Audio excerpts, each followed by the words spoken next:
The Hound of the Baskerville clan, Bashir van Baskerville. The demise of the hunting dog that was loyal to his clan and his father was but a false accusation, falsely of colluding with the demons. His devotion was repaid with execution by guillotine. As the blade fell, he swore to himself, "If I am given another chance at life, I will never again be a dog slaughtered after the hunt." Suddenly, he awakens. He stares at the edge of a cradle, surrounded by crying infants. Where am I? He wonders. My body feels heavy. The noise is unbearable. Could this be hell? The grand mansion of the Baskerville clan, a vast estate. Within it, a kennel, filled not with dogs but newborns. A man walks by, his gaze cold and disinterested. Disgusting lowlifes. This man is Hugo Luke Baskerville, head of the clan. He scans the room, unimpressed. Not a single one stands out, he mutters. Just a collection of trash. But then his eyes land on one infant, silent, watching him with glowing red eyes. At least one isn't wailing like a fool, Hugo notes. Move them to the cradle of swords. Yes, sir, a maid replies. As Hugo turns away, the baby clenches his tiny fists. The man responsible for my execution, Hugo de Baskerville. Seeing Hugo in his youth confirms it. I, Bashir van Baskerville, have regressed to infancy. The Hound's past life born as an illegitimate child of the clan, he was raised not as a noble, but as a weapon. Trained under brutal conditions, he became a hunting dog, loyal and relentless. Assassinations, espionage, ambushes, blackmail. He did whatever was required to elevate the Baskervilles among the 7 great clans. All for one reason, recognition from Hugo and the clan. Then came the Demon War. After 10 years of battle, humanity emerged victorious. But the reward for the hounds who fought? Execution. The hunt was over, and so the hunting dog was discarded. They silenced me because I knew too much. But now, Reborn, he refuses to relive that pathetic fate. Vengeance must wait. First, I need power. The Cradle of Swords, a trial for every Baskerville-born. Newborns are cast into a labyrinth of blades and must navigate their way to the river Styx. The river's waters strengthen the body, forging bones like steel. But only a few can claim its blessing. In order to be the first one to reach the river Styx, I need to move in a straight line. Bashir moves with determination, pushing past the walls of swords. In my past life, I was shoved aside by my siblings. Not this time. He falls into the river Styx. I'll monopolize its power, for as long as I can. The water seeps into his wounds, reshaping his body from within. The pain is unbearable, but he endures. Last as long as possible. Absorb as much as possible. 7 minutes later, on the riverbank, a butler calls out, "Young master, you must come out. You'll die if you stay submerged any longer." Another servant panics. "We need to pull him out." Watching from above, Hugo smirks. "Barrymore, how long has he been in there?" The head butler, John Barrymore, replies, "About 7 minutes, sir." 7 minutes? He might actually die. The butler hesitates. "Shall we?" Hugo cuts him off. "My son, come up now." Bashir hears Hugo's voice. "As if I crawl out so easily." He forces himself deeper, inhaling the river's cursed waters. His vision fades to black. As he loses consciousness, he thinks to himself, "I need to endure it. Endure. Endure. Endure." Pulled from the abyss, a hand yanks him up by the leg. The servants gasp. Hugo's eyes widen. Would you look at that? Not only did he endure the river Styx, he drank it. The baby in his arms bears his teeth that weren't there before. "What is this child's name?" Hugo asks. "Barrymore bows. Young Master Bashir van Baskerville." Hugo chuckles. "It appears we've bred a very greedy son." Bashir glares at him. "Smile while you can, Hugo. For now, I'll quietly sharpen my fangs. But when the time comes, I will take my master's head with a single bite." The Baskervilles will fade from history by the hands of Bashir van Baskerville, Hugo Luke Baskerville's illegitimate son. At 8, his talent was enough to be considered genius by the world standards. But within the Baskerville clan, it was merely average. At 20, he carried out missions, assassinations, intelligence gathering, subjugations. At 29, he fell behind the main house's true heirs, realizing the limits of his swordsmanship. At 30, the gate to the demon world opened, and the invasion began. At 35, he survived the era of ruination, slaughtering demons without rest. At 39, after years of bloodshed, humanity emerged victorious. And at 40, for his unwavering loyalty as a hunting dog, he was finally rewarded with false charges, slander, and the blade of a guillotine. Bashir's eyes snap open. "This is the nursery. That means I succeeded in absorbing the river Styx." He rolls over, smirking. "This time, I have a better starting point." A maid enters, grumbling. "My goodness, the madam is too much. Why would she ask me to put this in young Master Bashir's cradle?" Bashir's expression hardens. "Madam, no one would gift something to an illegitimate child like me." His gaze shifts to the box beside him. Suddenly, a sinister aura leaks out. A rustling sound. A bloody mamba slithers forward. Then another. His eyes narrow. 2 of these rare, venomous snakes just to assassinate me? Only a few women in the clan are addressed as madam.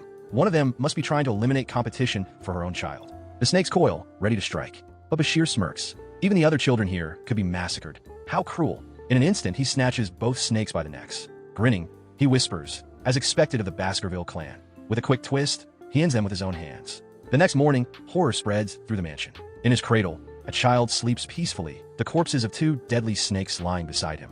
That day, the nannies assigned to the night watch were tortured and executed. The true culprit behind the assassination attempt? Never discovered. Only one young hunting dog knew the truth. 8 years later, the training hall. A teacher stands before the young masters of the clan. Today, we will discuss the stages of a swordsman. If one cannot imbue their sword with mana, they're a sword beginner. Once they can infuse even a trace of mana, they become a sword expert. When their mana forms an aura around the blade, they're called a sword graduate. And finally, when that aura solidifies and transforms according to their will, they reach the realm of the Swordmaster. Our clan head, Sir Hugo, is one such master. Bashir listens in silence. Hugo was already a swordmaster at this time. I need to recover all of my past strength before the coming-of-age ceremony. The teacher glances at Bashir. Young Master Bashir is deep in thought again. With a body he forged in the river Styx and a mind capable of grasping 100 truths from one, his talent surpasses the other young masters. The clan head will be pleased with his progress. But Bashir's mind is elsewhere. How many years until I can kill Hugo? Bashir Van Baskerville, 8 years old. 3 blonde twins stand before him, their expressions twisted with malice. Hey, trash half. One sneers. They say you're just an illegitimate bastard, but there's a weird rumor going around. You were submerged in the river Styx for 7 minutes, and you even killed 2 bloody mambas in your cradle. Bashir remains silent. I know these guys very well. The ones that put the false accusation on me and stabbed me when I was running away. They sneer. Cut out your bluffs. Cut them out. They are known as High Bro, Mid Bro, and Low Bro Baskerville, 9 years old. I don't like you very much, High Bro says, drawing a small knife. Bashir's eyes darken. In just 10 years, these brats will become formidable enemies. It might be wise to uproot the weeds before they take root. The blade glints under the dim light. They say if you stay in the river Styx long enough, your body becomes like steel. Mid Bro smirks. That means if I stab you, you won't die, right? Low Bro chuckles. Hey, let's test it out. Suddenly, High Bro grabs Bashir by the throat, choking him. You lasted 7 minutes in the Styx, right? I'll eat my hand if you can last 3 minutes without air. Bashir sighs internally. The saying was true. Young children truly are more brutal. I guess I'll play along. At first, the twins laugh. No way a legend like that is real. But as the seconds tick by, 1 minute, 3 minutes, he's holding strong. 10 minutes. Panic sets in. It was real. This isn't funny anymore. Let him go. Yeah, let him go. Then, crunch. A scream erupts. High Bro stares in horror. A finger is missing from his hand. Bashir spits the bloody digit onto the floor. What are you doing? One of the twins yells. Bashir tilts his head. Why? Didn't you say you'd eat your own hand? The twins recoil, trembling. Even if you do that, we're not scared of you. Not scared, not scared. Low Bro stammers. I'm scared. Clutching his hand, High Bro whimpers, and my finger. It's gone. Mid Bro stutters. See, calm down, bro. Now let's go ask the priest to stick it back on. Yeah, let's go. But before they can flee, Bashir steps forward. His voice is low. You said you could leave. High Bro snarls, brandishing his knife. You bastard. Did you forget we're a year older than you? Bashir doesn't move. The blade plunges into his stomach. High Bro freezes. What? Bashir grips his wrist, squeezing hard. A sickening crack. I think you're the one who forgot, elder brother. His voice is cold. This is Baskerville. Strength and talent matter here, not age. He tightens his grip. Let's play until the very end, brothers. The rumors were true. High Bro muttered just before Bashir's fist collided with his face. You bastard, Mid Bro shouted, raising his fist. Before he could react, Bashir kicked him in the face, sending him flying to the ground.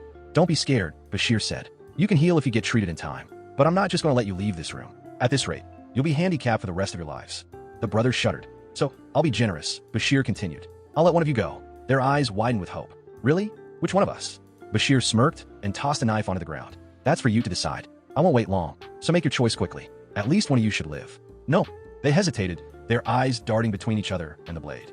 Bashir turned and walked out of the room. As the door shut behind him, he heard the sounds of the brothers turning on one another. And with that, he thought the Baskerville trident crumbled from within. Meanwhile, in the clan's main hall, Barrymore stood before the clan head. Clan head, Barrymore reported, there's been another clash with the Moore clan at the Ruby Mine. They claim it falls within their territory. There will be an opportunity to discuss it with them soon. Hugo sat back, unconcerned. The Moore clan will reach out to us first. Anything else? Yes, about the recent midterm assessment at the Children's Castle. Young Master Bashir took first place in a written exam. Hugo raised an eyebrow. Is that so? And what are the practical exams? They begin in 5 days, Barrymore said. The Guardian Knights have already left to prepare the site. Then the castle must be completely empty right now, Hugo mused. Barrymore hesitated before continuing. Clan head. There was a rather big fight among the young masters recently. Hugo's expression darkened. A fight? How many died? No one, but young Master High Bro's teeth were completely shattered. Mid Bro's jaw was broken, and Low Bro's left index finger was severed. They received treatment and recovered, but the psychological damage remains. Hugo frowned. Weren't they close? I doubt they'd turn on each other so easily. It was an internal fight, Barrymore said. It was one of their siblings, the one who placed first in the written exam, young Master Bashir. A spark of interest flickered in Hugo's eyes. At the children's castle, Bashir stood with a polite smile as Hugo approached. "You've grown a lot, Bashir," Hugo said. "Good afternoon, clan head," Bashir replied. Hugo smirked. "Clan head? Yes, I suppose I am. I heard you crippled the triplets from the advanced class. They received appropriate treatment, didn't they?" Bashir said. "I wasn't referring to their physical states," Hugo corrected. "You crippled their hearts. Since that day, they've stopped eating together, stopped talking to each other. Their three-way combination attack was a work of art, but because of you, there's a massive rift between them." Bashir remained silent, but his smirk deepened. "Tell me," Hugo said, "do you feel any guilt?" Bashir cocked his head. "Guilt? What did I do wrong? You turned your elder brothers into wrecks." "But I'm stronger than them," Bashir said simply. "How could someone strong make a mistake?" Hugo let out a sharp laugh. "Your brothers came before me earlier and forgave you. Do you still feel no guilt?" Bashir's smirk vanished. His mind flashed back to a moment before his regression. A lone survivor of a clan destroyed by the Baskervilles had once come before Hugo. She had become a nun after years of suffering and told him, through trembling lips, that she forgave him. Hugo's response had been cold and unwavering. "I believe that forgiveness is nothing more than a pathetic excuse for the weak, those who lack the strength to take revenge." Bashir's eyes sharpened as he looked at Hugo. Hugo grinned, baring his teeth. "Strength is justice. And weakness? Weakness is a sin. You understand the Baskerville family motto well." Turning to Barrymore, he ordered, "Go to the food warehouse. Let him take whatever snacks he wants. But don't let him get greedy. Only as much as he can carry." Bashir's eyes gleamed. "Can I take chocolate then?" "Thank you, clan head." As he turned to leave, Hugo called out, "Son, the upcoming midterm assessments do well. And don't lose to anyone from the main house." Bashir sneered. "Yes, clan head."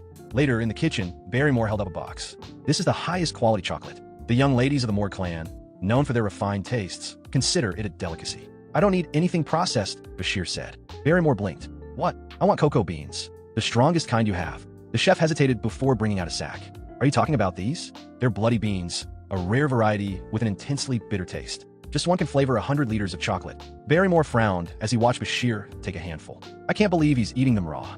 He must really love chocolate." Barrymore thinks young Master Bashir. He's taking into account the clan head's words by taking only as much as he can carry. So he came up with a method to eat as much as he can within those parameters. "How clever," the chef asked. "Young Master, should we take these to your room after we process them?" Bashir says you don't need to process them. Just give me them as is. The look on in shock. Barrymore thinks, did Bashir always have a unique personality? But Bashir wasn't interested in the taste. The purpose of the bloody beans would soon become clear. 5 days later, deep within a dark forest, Bashir stood tall, a wicked grin on his face. On that day, an unprecedented disaster would shake the Baskerville clan to its core. The Baskerville clan was known to the world as the Berserker clan. Children born into it underwent rigorous training from an early age. After learning to walk, they were required to climb a steep mountain for basic survival training, without rest outside designated times. At bedtime, they slept alongside the corpse of a demonic creature or a baby demonic creature to harden their endurance. Once they turned 8, they faced grueling assessments designed to push them to their limits. That was why the Baskerville clan earned its reputation as the Berserker clan. The practical assessment was a survival exam. The young hounds were gathered at Mount La Rouge à l'Enroir, a mountain filled with demonic creatures captured from the borders of their territory. Young masters, the instructor called out. It was Pavlov Van Baskerville, the guide dog of the clan. The rules for the practical exam are simple. Survive here for a month and hunt strong demonic creatures. Keep these 2 things in mind. Points will be awarded as follows. 10 points for successfully saving someone's life. 30 points for saving someone without sustaining heavy injuries. 50 points for surviving by eliminating another young master. 70 points for hunting down a demonic creature and surviving.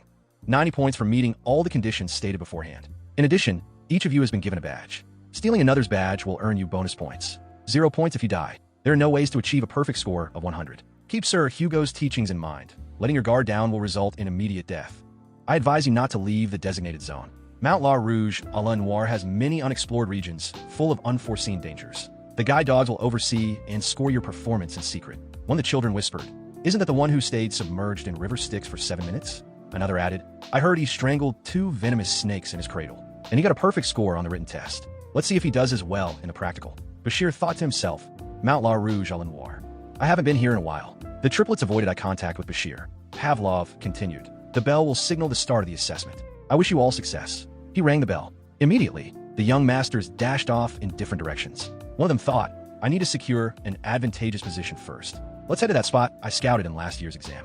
Another smirked. "There's no rules saying I have to survive alone. We just need to follow him and steal his points." One of the twins said, "We should secure the area first." The other scoffed, "Don't order me around. I'll do just fine on my own," the third brother muttered. "Focus on yourself." Pavlov observed them and murmured, "Has it already begun?" This exam didn't outright encourage killing, though it wasn't forbidden either. Instead, there were point deductions for killing, meaning most participants would try to avoid it. Still, the guide dogs overseeing the test would ensure that deaths were kept to a minimum. One of the guide dogs silently watched Bashir. He's moving toward an unexplored area. Just how far does he plan on going? He's a genius, showing exceptional skill since infancy. I'm looking forward to what he'll do. Meanwhile, Bashir surveyed his surroundings. Was it around here? The ground should be soft enough. He settled into his chosen area. Now that I've decided where to stay, it's time for my vacation. The guide dog continued watching, unimpressed. Vacation? While others were fighting for their lives, Bashir was gathering wood, pitching a tent, and lounging. Days passed. The guide dog grew bored. All he's done is sleep and dig a hole. Besides that, he only hunts for food, eats, and gathers firewood. Is he really just hiding and passing the time? Were the rumors about him being a genius just exaggerations? Deciding Bashir wasn't worth watching, the guide dog left. The moment he did, Bashir smirked. Finally, he's gone. He recalled a conversation from his past life. A comrade had once told him, "Cacao beans are the best for removing the gamey smell from meat, especially concentrated bloody beans." Out loud, Bashir muttered, "The hindrance is gone. My preparations are complete. Shall I begin my hunt?" A few days later, deep within the unexplored region, Bashir walked alone. This place is considered unexplored, but back in my scout days, it was practically my backyard. A sharp, scorched scent stung his nose. The ground was littered with charred roots. This thing's habitat should be close. Then he spotted it, a pile of burning excrement. There was only one demonic creature that produced such waste. His lips curled into a grin. I got sick of these things during my time as a scout, but seeing one now is quite refreshing. A low growl rumbled through the trees. Then, fire erupted as a massive beast emerged from the shadows. A hellhound. The creature roared, flames licking the air. A B-rank demonic beast, native to Mount La Rouge, Al Noir. It stood on the second ridge, and Bashir was standing right in its path. Hellhounds, demonic creatures that have consumed the hellfires of oil hell. Before I regressed, I could only fight one of them alone after turning 18. So, of course, a head-on battle would be too much for my current 8-year-old body. However, I know a method that even a child can use to defeat a hellhound. The two of them dashed at each other. The first weakness of a hellhound is that it can only move in a straight line. It struggles with sharp changes in direction. The second weakness is that, for some reason, demonic creatures cannot cross water, no matter how little there is. As the hellhound approached, its pace slowed slightly, exposing the fatal weakness of all dog-type monsters. They open their mouths when they run. At that moment, Bashir flicked something into the beast's mouth as it lunged past him. The hellhound skidded to a stop, convulsing violently before collapsing, whimpering in agony. "Chocolate is poison to dog-type monsters," Bashir muttered. "If you used a bloody bean, which is used to make 100 liters of chocolate, the effects would be immense. It seems even a hunting dog from hell can't beat chocolate." The poison likely reached its stomach and heart first, but its tough ribs protected those organs. The key was targeting a spot that was both unprotected and naturally weak, the kidneys. With precise movements, Bashir crushed the hellhound's kidneys and drew his sword. Killing demonic creatures bestows experience and strengthens the body. The short sword suddenly felt lighter in his grip. At this pace, I'll regain the strength I once had before adulthood. I wonder what kind of face Hugo will make when he finds out an 8-year-old hunted AB+ rank demonic creature. This should secure first place in the practical exam. I've already decided on my reward, something I could only dream of before regressing. I'll monopolize the object that no one else in this era knows the true value of. Bashir raised his blade. "Now, shall we cut off its head?" But just as he moved, another presence loomed. Not one, not two, but 4 more hellhounds emerged from the darkness. He smirked. "You came running because of your friend's screams? Are you planning to avenge it?" How thoughtful. He gripped his remaining bloody beans. I had no intention of stopping at just one. "Come at me." Just as he braced himself, an ominous aura filled the air. The hellhounds whimpered, their bodies trembling. "They're scared?" Bashir narrowed his eyes. The killing intent of an 8-year-old is making them retreat? No. Hellhounds would rather die than submit to their prey unless something stronger is nearby. A deep growl rumbled through the trees. Bashir turned to see a 3-headed dog emerging from the shadows, its body wreathed in a fiery purple aura. A Cerberus, a demonic creature with an A+ danger rating. Why is a creature that belongs in the 7th ridge all the way in the 1st? Then he noticed it. The beast was bleeding. Arrow wounds? His eyes sharpened. Was something trying to hunt it? Then it clicked. Beyond this side of the mountain was barbarian territory. If it was chased here by the barbarians, then this is an opportunity. An A-rank demonic creature, fatally wounded. I have to take it down, even if it means using everything I've got. Bashir had hidden his true abilities within the Baskerville clan. His sword mastery had already reached the level of a high sword expert, and his proficiency in the Baskerville clan's 3rd fang had surpassed what most hounds achieved only in adulthood. Without hesitation, he lunged. His sword flashed, slashing one of the Cerberus's heads. As he landed, another head snapped toward him. He barely dodged, twisting the last second before countering with another strike. I can do this. An injured Cerberus. It's definitely possible. Before his regression, during the war against the demons, his sword techniques had been polished to perfection, each strike devoid of wasted movement. On top of that, his body had been strengthened by the river Styx. He had everything he needed to kill this monster. Or so he thought. He thought his slashes were dealing damage. The Cerberus roared and shattered his sword. Bashir's eyes widened. In that brief moment of carelessness, it led to a window the Cerberus capitalized on to use its claws. Its claws slashed through the air, raking across his torso. The impact sent him flying. He crashed against a tree, pain exploding through his body as he coughed up blood. His vision blurred. The three-headed beast stood over him, its fiery gaze burning into his soul. Cerberus, an A-rank monster of the 7th ridge of Mount La Rouge, à la Noire. Bashir, unconscious against a tree, finally wakes up. I blacked out. I took a head-on attack from Cerberus. Pain radiated through his left arm. Is it gone? He looked down, expecting the worst, only to see a deep scratch. Even if the Cerberus was injured, for me to come away with just this. Is it because of the river Styx? A smirk formed on his lips. All hail the river Styx. Before he could dwell on it, the Cerberus lunged again. Bashir barely dodged at the last second, rolling across the dirt. But I still took some damage. I won't survive a second direct hit. This is bad. It was a difficult situation. But even in times like this, a veteran hunter always looks for the best course of action. And the best move right now? The 36th stratagem, retreat. Bashir turned and ran. If not for the injury on its side, I'd already be dead. A rare thought crossed his mind. I owe the barbarians a thank you for that one. Up ahead, beyond the steel fence, lay the boundary. If he could make it there, he'd survive. If not, he was dead. The Cerberus smashed through the gate just as Bashir vaulted over it. He sprinted forward, scanning his surroundings. Where is it? His breath hitched as his eyes locked onto something. There, just a little further. A little more. The Cerberus closed in, its breath hot on his back. Now, Bashir leaped, just as the beast stepped onto an X. The ground beneath it crumbled. With a furious snarl, the Cerberus plummeted into a pitfall, impaled by a forest of spears. Bashir landed on the other side, panting as he turned to look at his handiwork.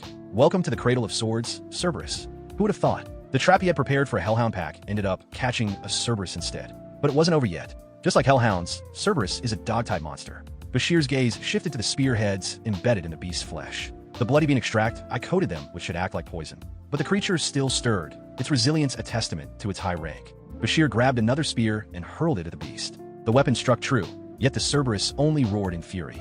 It struggled, dragging itself forward. Bashir counted. 1, 2, 3. The beast took another step. 4, 5, 6. And on the 7th step, it collapsed. Dead. Bashir exhaled. Exactly 7 steps. The rumors were true. The spear he had just thrown was different from the others. A weapon tipped with a bloody mamba's poison fang. A spear that ensured his target would never take more than 7 steps once bitten. Good thing I stashed it when I was younger.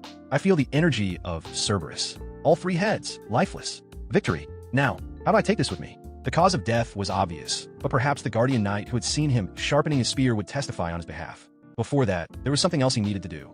Cerberus was a gatekeeper-type monster, which meant there's definitely a dungeon nearby. Dungeons, strange places that held treasure, and, sometimes, powerful demonic creatures. And with the gatekeeper gone, the dungeon is likely empty. If he covered himself in Cerberus scent, he could avoid unnecessary confrontations.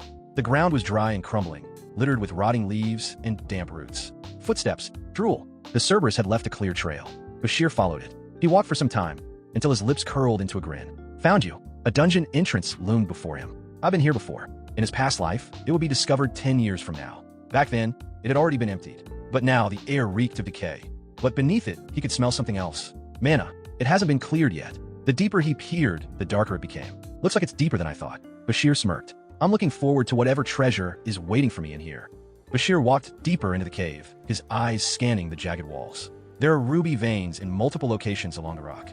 It seemed to be connected to Red Fong Mountain, a branch of Mount Lu Rouge Lenoir. Then, a faint light flickered ahead. That must be the inside of the dungeon. As he stepped forward, a sudden flash momentarily blinded him. When his vision cleared, he saw an opening, a pedestal at its center, a brilliant red ruby resting atop it. It's bright inside, he muttered. The glow wasn't natural. It must be a contraption, absorbing mana and transferring it to the ruby to release light. He approached the pedestal. Then, something caught his attention. A corpse. A dried, withered body lay before the pedestal. Clutched in its hand was a letter. Someone came here before me. The body was covered in wounds, as if hacked away by a wildly swung blade. The blood had long dried to a dark brown. It's been here for a long time. Bashir unfolded the letter. At this point, my name doesn't matter. It could be anything. Just call me Kane. There's no reason to stain this pure, white sheet of paper with my real name. This writing has been passed down in the Baskerville clan for generations. Does that mean that this guy is also a Baskerville? I write this so those who follow don't make the same mistake I did.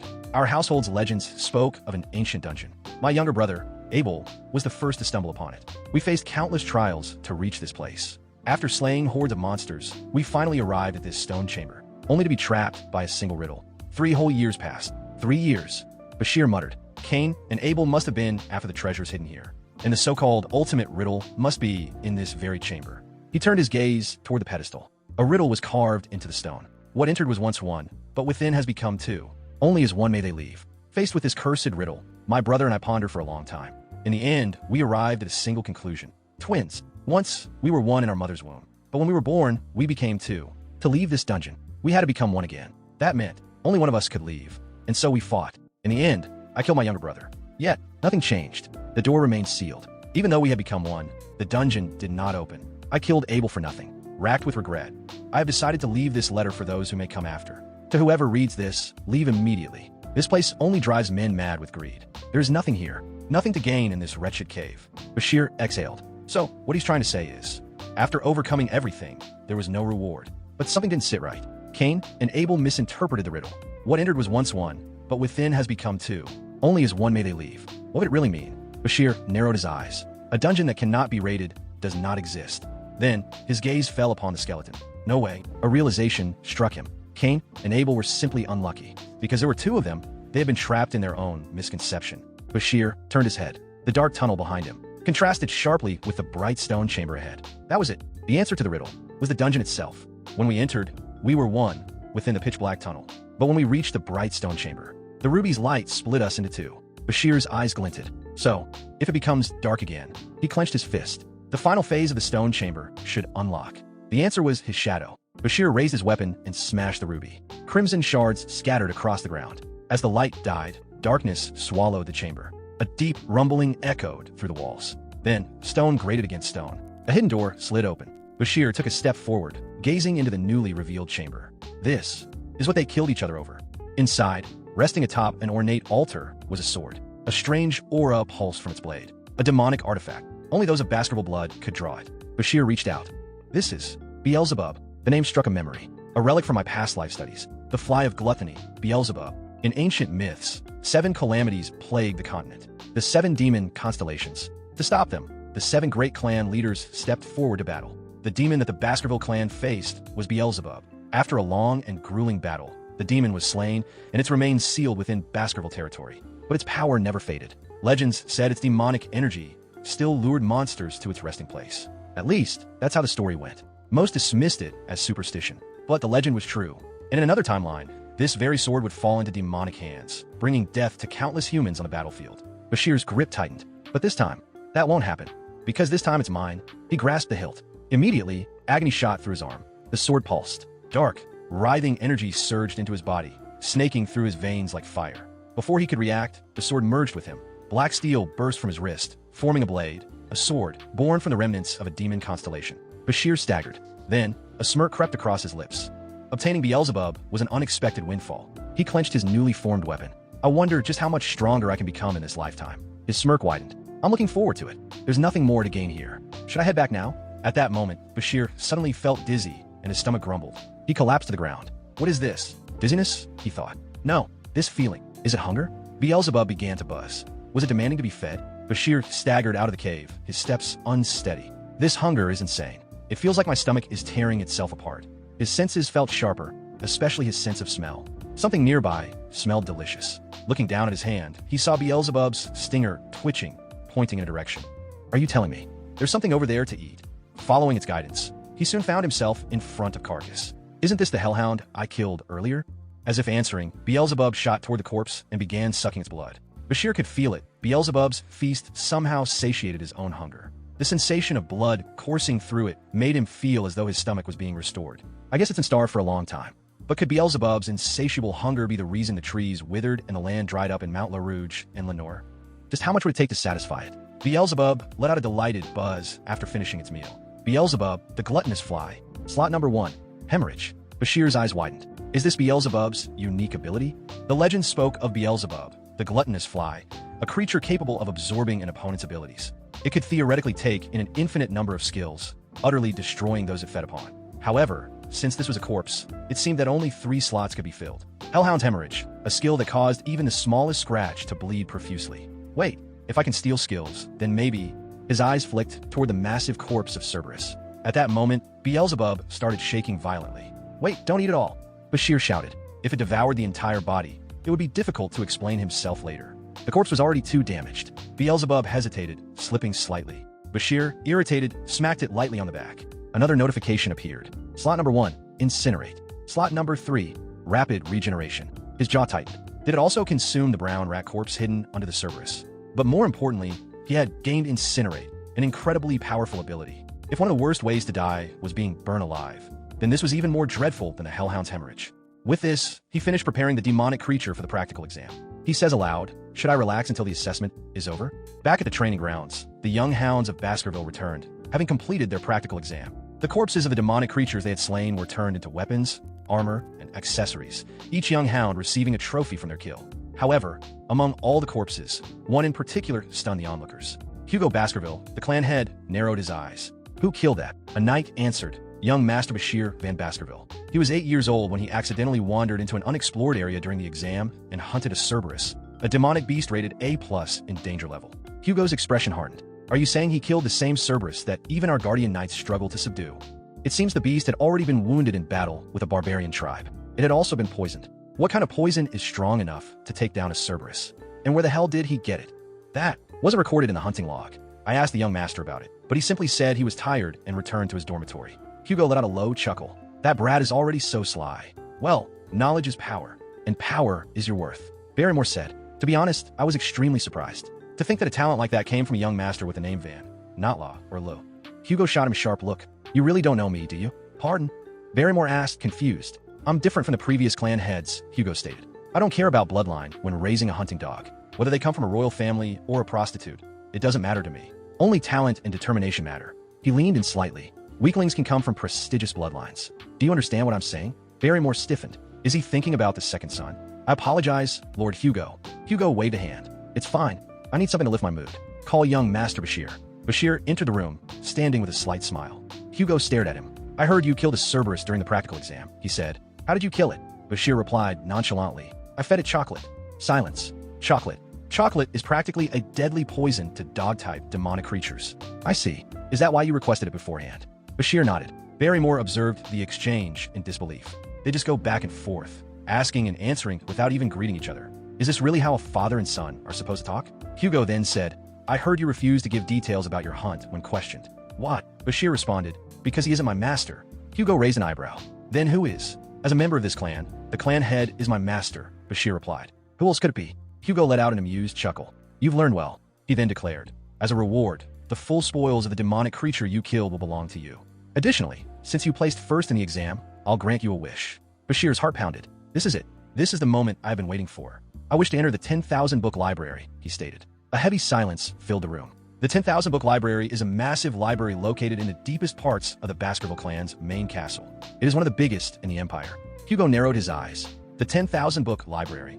Are you aware that only the clan head and members of the main house are allowed access? Bashir met his gaze evenly. "If it's forbidden, then I'll give up on it," he said. "But if that's the case, I'll just have to sneak in later." Hugo smirked. "You may enter." Bashir stiffened in shock. In the deepest parts of the 10,000 book library, Hugo continued, "I want you to read the Baskerville Swordsmanship. Sixth Fang, located in the 6th restricted area." Bashir's mind reeled. The 6th Fang? Never before had an illegitimate child with a middle name Van been allowed to study beyond the 4th Fang. But he quickly steeled himself. In the end, it's only the 6th Fang. Currently, Hugo is only at the 7th Fang. Before I regressed, he was capable of drawing out 9 fangs. Bashir clenched his fists. "I haven't forgotten the scorn I received as an illegitimate child. But in this life, I'll surpass Hugo, because within that library lay the ultimate scripture of true Baskerville swordsmanship, a lost technique written by the first clan head, the man who once defeated the 7 calamities. And now, Hugo Baskerville himself would be the one handing it to him." Bashir smirked inwardly. Hugo said, "I'll be looking forward to it." "Good luck." Aloud, he said, "Thank you. I will do my best to meet your expectations. And you won't even realize the true value of what you've just given me." At the library, 2 guards stood at attention. Bashir walked up, thinking to himself, the 10,000 book library. This is my first time seeing it in person.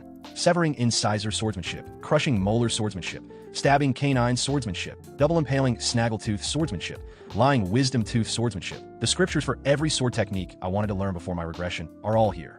In the Baskerville clan, no matter how much talent an illegitimate child has, they are not allowed to learn swordsmanship beyond the 4th Fang. It's a policy meant to ensure that hunting dogs, pawns of the clan, cannot bear their fangs against their masters, the direct descendants. Is this it? To think that Hugo would suggest a 6th Fang swordsmanship to me. I could never have dreamed of this in a million years before my regression. Of course, Hugo must have allowed it, because he assumed an 8-year-old wouldn't be able to memorize it in a day. However, before my regression, I studied the theory behind the first to fourth Fang swordsmanship like a madman. I even managed to accurately guess the theory behind the fifth Fang, which I was never taught. After drawing the fourth Fang, I had to snap the flow of mana all at once. That's why I couldn't advance to the fifth Fang. Baskerville swordsmanship is defined by Fangs. Level 1 is the first Fang, Level 2 is the second Fang, and so on. Each level is marked by the Crimson Sword aura expelled when the Fangs are drawn. But I don't care about the sixth Fang. I have a different goal for coming here today. What I desire is something even higher. The guards glanced at him as he turned to leave. "Young master, you're leaving already?" one of them asked. "The scriptures go deeper inside. If you forgot something, we can retrieve it for you," the other added. Bashir replied coldly, "I'm done here." "Already? You can read more before leaving," one of the guards insisted. "I plan on skimming through a few other scriptures before I go, so you can ignore me and get on with your work." As he walked away, the two guards whispered to each other, "There's nothing but miscellaneous scriptures over there. If it were me, I'd be deep inside reading the advanced scriptures. Does he not understand their value because he's too young?" Bashir smirked to himself. "Think whatever you want. There's no way you'd know that hidden among those dusty, so-called miscellaneous scriptures lies a treasure." He moved between the bookcases, scanning the shelves until something caught his eye. Found it. He reached for a worn-out book. The Lurking Embedded Teeth. This was it. He was sure of it. A basic scripture of the first Fang. One that even the children of the Baskerville clan couldn't read because most of its pages were missing. It had been discarded as worthless, classified as a lowly miscellaneous scripture. But Bashir knew its true value. Before my regression, the Hound unit I belonged to discovered a strange relic inside a dungeon near the border of Mount LaRouge and Lenore. It was a single torn-out page from a swordsmanship scripture, written in the Baskerville ancestral handwriting. Sensing something was off, Hugo had the entire 10,000-book library searched to find a matching book. What he found was the Lurking Embedded Teeth. This scripture, personally written by the first clan head of Baskerville, detailed the method to attain the legendary 10th Fang. Consumed by the possibility of unlocking the 10th Fang, Hugo unleashed the hounds, searching for the 6 missing pages. When he discovered that each of the 7 great clans possessed one, he nearly declared war to retrieve them, killing anyone who resisted. After countless hounds were sacrificed, we gathered the remaining pages and presented them to Hugo. And what was our reward? A mere good job. What a foolish life. Thanks to that, Hugo surpassed the 7th Fang and reached the 9th, using the blood and corpses of the hounds beneath him as fodder. But this time, that won't happen. I was the hound that fetched all the missing pages. I memorized their contents. But the reason I never advanced beyond the 4th Fang in my past life was because I never got to see the source text. The first step to attaining the 10th Fang shares the same essence as the first Fang. The moment you show aggression while drawing your sword, every technique follows a predictable path, leading to the same limitations. No wonder most would dismiss this book as nonsense. But once the missing pages are restored, those seemingly pretentious phrases become pieces of an epic puzzle. Before my regression, I reached the 4th Fang in swordsmanship and became a high-rank sword graduate in Aura. This time, I will surpass that before I even turn 15. Bashir read from night until day, never stopping. When he finally closed the book, he muttered, "That should be enough." Had he really been focused all day? He smirked. "I've memorized it well enough to recite it backwards." He glanced around. "I don't sense any guardian knights." He may not be able to draw all 10 fangs in the body of a child, but now, at last, he might be able to reach the 5th Fang, something he could never achieve in his past life. Bashir closed his eyes, steadying his breath. He envisioned an opponent in his mind, readying his hand like a blade. He struck once. Baskerville, 1st Fang. Again. 2nd Fang. Again. 3rd Fang. Again. 4th Fang. A grin crept onto his face. His eyes burned with intensity. Before my regression, I lived a miserable life. No matter how hard I worked, I was scorned by the main house for being unable to wield their swordsmanship. And the only reason I failed to reach the 5th Fang was because I was an illegitimate child. As if I'd allow that in this life. With a fierce glare, he envisioned his opponent morphing into Hugo. He slashed at him again and again. 5th Fang. Bashir planted his feet, pivoted, and struck again. He exhaled sharply, his body trembling. It's still a bit lacking, but I managed to draw the 5th Fang. A warm sensation swelled in his chest. He clenched his fist. I actually did it. For the first time, Bashir wanted to cry, not from frustration, but from overwhelming joy. He looked around. No swords nearby. In the entire history of Baskerville, no young hound's fangs had roared to life this quickly. And now, they were aimed at his master's throat. Power rankings in Baskerville swordsmanship. 1st Fang, low-rank sword expert. 7th Fang, Swordmaster and 7th Circle Magician. Alright, Bashir said. I succeeded in drawing the 5th Fang. If I can just boost my mana now, I'll be able to reach the level I was at before my regression. Thinking to himself, my mana hole is growing steadily as well. It has expanded by an entire dimension after this enlightenment. This flowing liquid aura. It's the mark of a graduate. Bashir clenched his fist. I've leveled up from a high-rank sword expert to a low-rank graduate. The level I reached when I was 30, I've now attained it at only 8. Sword graduate is on a completely different level from a sword expert. As gaseous aura condenses into liquid form, its density increases and its ability to change shape becomes less limited. I've also obtained swordsmanship greater than what I wielded before my regression. One that doesn't stop at the 5th fang, but can even reach the 10th. One with infinite potential. The stabbing canine swordsmanship I learned before allowed me to grow stronger quickly, but its limitations were clear. Compared to that, the lurking embedded teeth is a perfect technique that balances offense and defense with no limits to its growth. If I put my mind to it, I could take on a mid-rank graduate. If it's an assassination, my chances of success are 100%. In a head-on battle, I'd have a 50% chance. The real issue is how much I should reveal to Hugo. I can't show too little, or he won't pay attention to me. But if I show too much, I'll become a threat. I need to set his expectations just right to keep extracting benefits from him. Bashir smirked, holding a magnifying glass over the book. The dry parchment began to darken, then curl as flames licked at the edges. With this, the chance of Hugo and his hunting dogs reaching the 10th fang is gone for good. Except for me, that is. The acrid scent of burning paper filled the air. What's that smell? One of the guards muttered. They rushed over. Young Master Bashir, what happened? Bashir turned, feigning a guilty expression. Sorry, I accidentally burned the book. I was careless and left the magnifying glass on it too long. If I need to report it, I'll inform the butler myself. The guards exhaled in relief. Goodness, young master, there's no need for that. It's our fault for not taking better care of you. More importantly, one guard added, it's a relief that it was just some random book. Bashir nodded. Yeah, they were all miscellaneous anyway. He knew the knights were preoccupied with the Moor clan conflict over the ruby mine. They won't waste time investigating a burnt book. One of the guards spoke up hesitantly. If the young master can overlook this, then we can too. Bashir smiled. Then let's keep it a secret between us. He turned to leave. You must be busy. Sorry for taking up your time.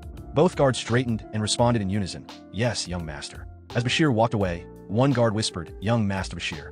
He's a good person. The other nodded. To even think about his servant's perspective. What a respectable young man. Later, inside the castle, Hugo eyed Bashir curiously. So, did you have enlightenment? Bashir gave a small nod. A little bit. Really? Hugo leaned forward. What did you feel inside the library? Bashir thought for a moment before responding. Something warm and sharp, yet soft and wave-like at the same time. I felt something like that.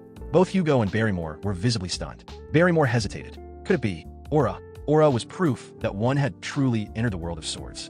Even prodigies who trained relentlessly couldn't attain the level of a low-rank sword expert before the age of 15. Hugo's eyes narrowed. What am I thinking? He's only 8 years old. Could you show me? Hugo asked. Bashir met his gaze.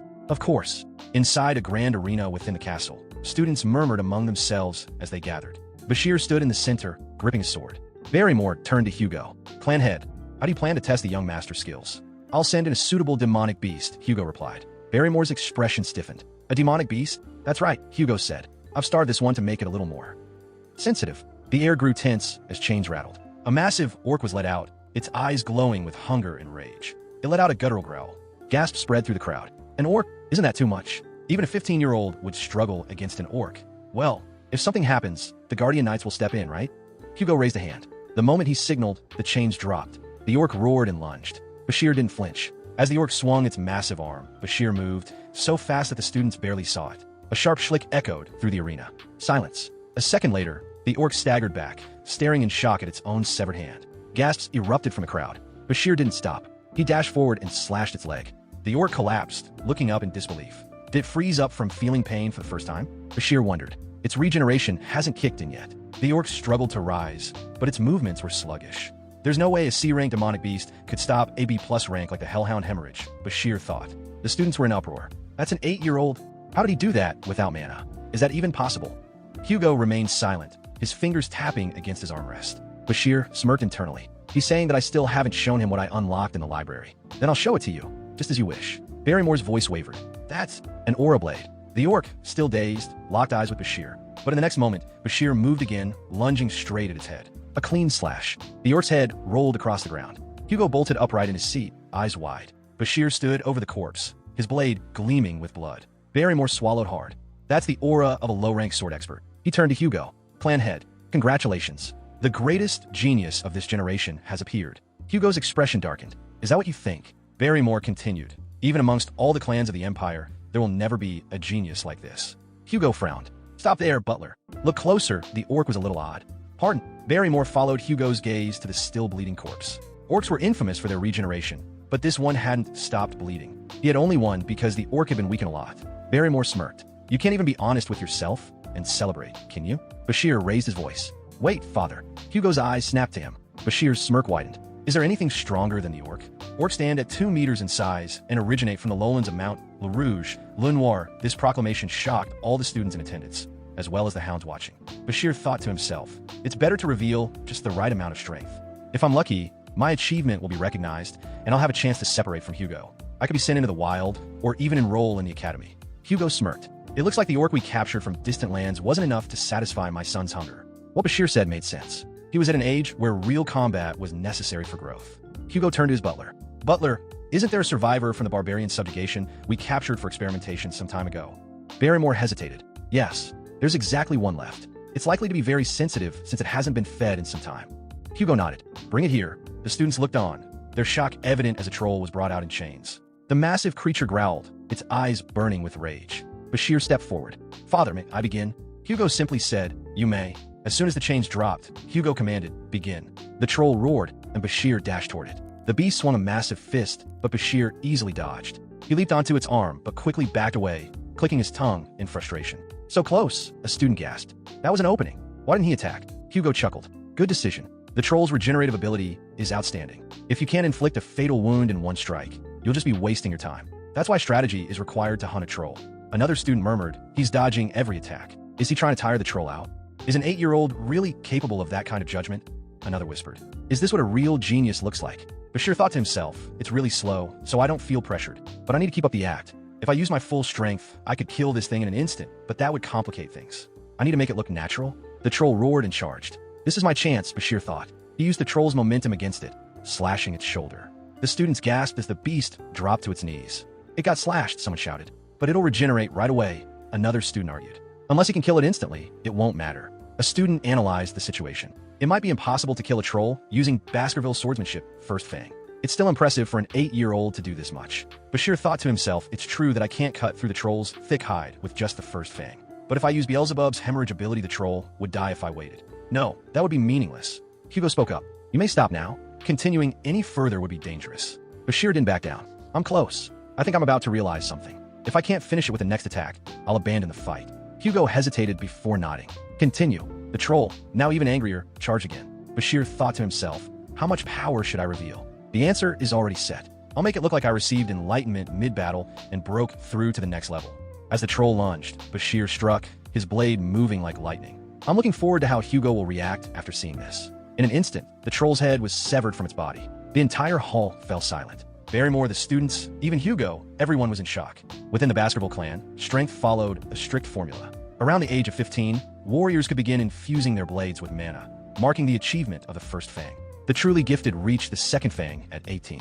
But for the first time in clan history, an 8-year-old had achieved what others took years to reach. Bashir smirked. Looks like I won. Hugo sat frozen in disbelief. What did I just witness? 1 week later, in the mess hall, Bashir sat at a table, poking at his stew. No matter how much I eat this, I just can't get used to this random meat stew. All around him, students avoided making eye contact. They've been keeping their distance since that day. Bashir thought, well, I guess it's natural in Baskerville, where strength is everything. Seeing Hugo's face turn pale was a sight to behold. The power he had revealed was Baskerville's second fang, the strength of a medium-rank sword expert. His true strength? A weak Baskerville fifth fang, roughly the level of a low-rank graduate. But if he factored in the troll skills he had absorbed, he was probably stronger than a standard graduate. Slot 3. Ultra Regeneration. His appetite had definitely increased after obtaining Beelzebub's abilities. At that moment, the 3 triplets from his training group nervously approached. Bashir narrowed his eyes. What are these bastards up to? Did they think I went easy on them last time? But to his surprise, they stammered, we just wanted to say that the way you killed the Cerberus and the troll was cool. Bashir nearly choked on his soup. You okay? One of them asked. What are they playing at? Bashir wondered. Are they trying to act friendly now? Trying to play both sides? Or was this some kind of trick? A shiver ran down his spine. This doesn't feel right. Maybe I should punch first and think later. Before he could act, Barrymore's voice rang out. Young Master Bashir. Bashir looked up, surprised. Butler Barrymore? What are you doing here? Barrymore's expression was tense. Young Master, you need to visit the clan head immediately. At the castle, a carriage drawn by dark horses arrives, a white flag waving above it. A man steps out and says, it's been a while. I see Sir Hugo is the same as ever. This man is Adolf Morg, the clan head's agent from the Morg clan. I hope this year's annual event will end without much issue, he continues. Hugo responds, well, the joint training has ended without any major incidents so far. Adolf raises an eyebrow. No, last year, weren't there some severely injured participant from both clans? If that isn't an issue, then what is? Hugo scoffs, calling a mere scratch a severe injury? That just means the children of the Morg clan are a bit overdramatic. Adolf chuckles. Well, that may be because we Morgs are prestigious and refined. The two men exchange sharp glances. The Moor clan, the esteemed magic family, and the Baskerville clan, the swordsmen of blood and iron, stood in stark contrast. Yet, they were not always in conflict. 2 generations ago, the Emperor declared, magic and swords are complementary existences. From that decree, the joint training between the Baskervilles and Moors was established. Only children between the ages of 8 and 15 were allowed to participate, and initially, the event fostered goodwill. But tensions arose. A dispute over ownership of the ruby mine, located on the border of both territories, led to a rift between the clan heads. Still, by the Emperor's orders, the joint training continued. To maintain relations, Adolf Morg, rather than the Moor clan head, was sent as the official representative. Adolf smirks. All right, I heard that a rising star has appeared among the Baskervilles. A genius who only appears once in a century. A great fortune for your clan and the Empire. Hugo remains indifferent. It's nothing to boast about. Adolf studies Hugo's face. To think that lizard-like bastard would actually react to a compliment about his child. How unusual. Adolf then gestures to the carriage. I suppose this is a double fortune. A genius has also appeared in the Moor clan. Child Camus, come in and greet the clan head. At that moment, a girl steps forward. She walks in, eyes sharp, posture regal. Adolf introduces her. She is the daughter of my elder sister, clan head Raspan. Her name is Camus. Adolf turns to her. Child, greet the clan head. Camus remains silent. Then, with a piercing gaze, she speaks. Mister, you're the thief who stole our ruby mine, right? Please return it to us immediately. Hugo's expression darkens. Thief. Adolf panics. You punk. What are you saying all of a sudden? Camus tilts her head. But that's what you said, uncle. You called him a pathetic bearded man who stole our ruby mine like a thief. Adolf's face pales. When did I ever say that? She responds without hesitation. In the carriage. Before we got off, about an hour and 42 minutes ago, Hugo clenches his teeth. Pathetic. Bearded. Like a thief? Adolf forces a laugh. It seems there is some sort of misunderstanding. Hugo glares at him. A day-old pup shouldn't bark so loudly. There's no need to justify the Moor clan's education policies to me. Camus crosses her arms. Return my rubies. I can't even conduct my research properly because we're lacking in them. Adolf sighs. Camus. Hugo raises a hand, stopping him. It seems the Moor clan neglected to teach its children manners. Adolf frowns. What are you saying? Could it be that the Empire's sword saint is planning to oppress an 8-year-old girl? Before Hugo can respond, a voice rings out. I guess in the Moor clan, they don't teach their children not to covet what belongs to others. All heads turn. Barrymore steps forward. Clan head, I have escorted the young Master Bashir. Adolf narrows his eyes. So this is him, the rising star of the Baskervilles. Camus suddenly vanishes from Adolf's side. She now stands in front of Bashir, staring him down. What did you just say? Bashir narrows his eyes. Camus? That Camus? No way. Camus scowls. What's with that moronic look on your face? Bashir's mind races. The Moor clan's steel-blooded witch. Is this Camus Morg as a child? Even among the countless archmages born from prestigious magic families, Camus Morg stood above them all. During her prime, she single-handedly eradicated the monsters and barbarians of Mount Le Rouge and Lenore, expanding the Empire's borders with fire and blood. Her unparalleled beauty made her a dominant force in high society, allowing her to manipulate the imperial court itself. She was called the Avatar of Authority. But right now, she was just an 8-year-old brat. Camus crosses her arms. The ruby mine is ours. Bashir smirks. You must have worked hard, traveling all the way here just to throw a tantrum. Both Adolf and Hugo exchange intrigued glances. Camus twitches.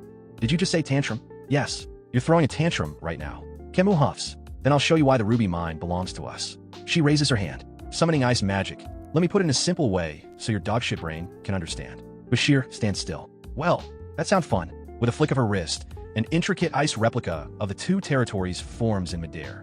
Adolf gasps. Camus continues. Now, even an ignorant swordsman like you should understand. Bashir raises an eyebrow. A model made of ice? And here I thought we'd be fighting. Camus ignores him. First, the border between the Morgs and the Baskervilles, the joint security area. You should know that the highest quality rubies originate from this mine, right? She points at the ice map. The problem is that the mine's entrance is in Moor clan territory, while the underground deposits are within Baskerville land. Because of the structure, you Baskervilles can't mine rubies on your own. That means the mine should belong to us, the Moor clan. She folds her arms. But you lot keep claiming we're trespassing. You refuse to accept our offer to pay a lease for the relevant territory. Adolf chuckles. My little niece is quite articulate, isn't she? Bashir nods. True. The mineral ruby is indeed a crucial magic ingredient, and the Baskervilles have no real use for it. Camus smirks. Exactly. But Bashir interjects, leasing our territory? The real tragedy here is that no one in the Baskerville clan is idiotic enough to give up land for mere chump change. Camus freezes. What? You said the Baskervilles don't need rubies. Right, Bashir nods. But we do care about our land. That's why we tell you not to enter it. After all, the only ones crying about not having rubies are you. Camus grits her teeth. Fine. I'll prove why the rubies belong to us. She reaches her hand over the border. This is my land. This is yours. Now then, whose arm is this? Bashir stares at her. You're asking me that when your arm has crossed our border? He suddenly grabs her wrist. Obviously, yours is mine now. Camus turns red. What are you saying? Why am I yours now? You're so silly. Bashir tilts his head. Who said that you were mine? What? Bashir pulls out a knife. Adolf and Barrymore freeze. Amint, your arm is mine now. Camus' eyes widen. Hugo looks on in shock, tense at what Bashir is about to do.